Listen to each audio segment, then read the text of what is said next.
Цахилгаан дулааны дэвтэрчлэлсэн манаас нийт хэрэглээний 30% импортоор авдаг учир нь дотооддоо хангалттай үйлдвэрлэж чадахгүй байгаас энэ харагдаж байгаамаа. Тэгвэл өнөөдөр дулааны цахилгаан станц дүрийг өргөсөн 250 айлыг цахилгаанаар 15,000 орчим дулаанаар хангах боломжтой болсноо зарлан ээлт үйл ажиллагаа хийлээ. Энэхүү төслийг $70,000 Чингис Бондоос авахжуулсан байна.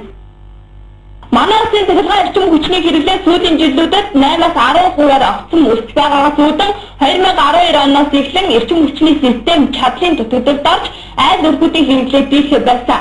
Дахин гэр хорооллууд цахилгаан хэрэглээ ээжлэн залгаж бүүдийнсэн гэрэлтэй байгаа нь эрчим хүч хэрхэн дутагдж байгааг харуулах юм а. Дулааны цахилгаан станц 4 төрийн өмчит хувьцаат компани төвийн бүсийн цахилгааны 70%, Улаанбаатар хотын дулааны эрчим хүчний хэрэглээний 65%-ийг дангаараа хангаж байгаа.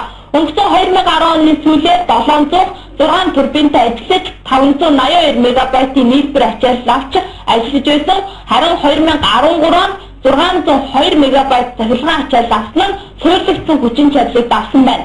Тиймээс хэрэглээний өсөлтийг хамгийн богино хугацаанд хамгийн бага зардлаар шийдэн 123 мегабайтаар өргөжжээ. Манай 30 гаруй жилийн хугацаанд анх удаа энэ салбарт хийж байгаа их том хөрөнгө оруулалт байгаа. Энэ салбарын хөрөнгийг Чингис Бондын их усүрээр $70 сая санхүүжүүлж ингээд Оросын, Монголын эрчим хүчний барилгын мэргэжлийн байгууллагууд маш богино хугацаанд 7 сарын хугацаанд барьж угсарлаа.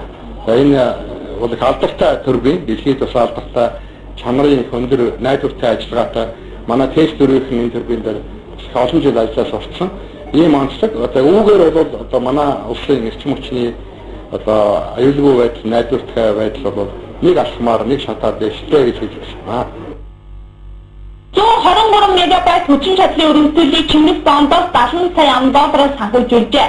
123 мегабайтын ашиглаж хэвснээр цахилгаан эрчим хүчний жилийн үйлдвэрлэл 500 сая гаруй киловатт цаг буюу 250,000 айлыг хангах юм а.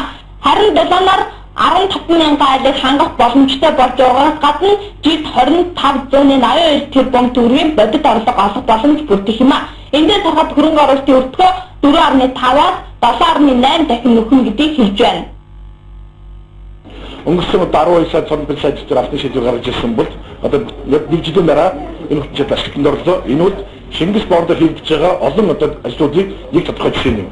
Энэ Чингис Бондоос $70 сая мөнгө зарцуулсан байж байгаа. Өөрөөр $1.5 тэрбум баг 5 орчим төгсөж байна тийм. Ийм өргөнд зарцуулагдлаа. Өөрөөр хэлбэл энэ захиалгаатай дамжуулаад эмчим хүчтэй дамжуулаад Монголын айл бүрт Чингис Бондын гэрэлгээ тусч байгаа юм шиг хэлэх хүсэж байна.